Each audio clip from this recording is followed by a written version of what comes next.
Сегодня мы с учениками 53-й школы после ознакомления со столярными работами пришли помочь нашим соседям в Образцово сделать кормушки для птиц. Дети освоили программу, хорошо справляются с работой. И мальчики, и девочки.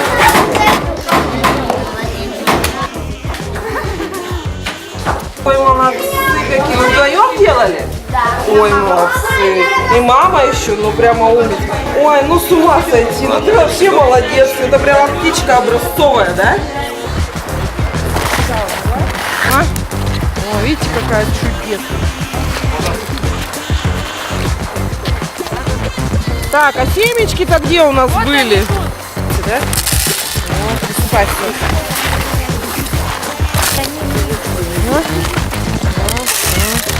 Тоже цыпа-цыпа кричит.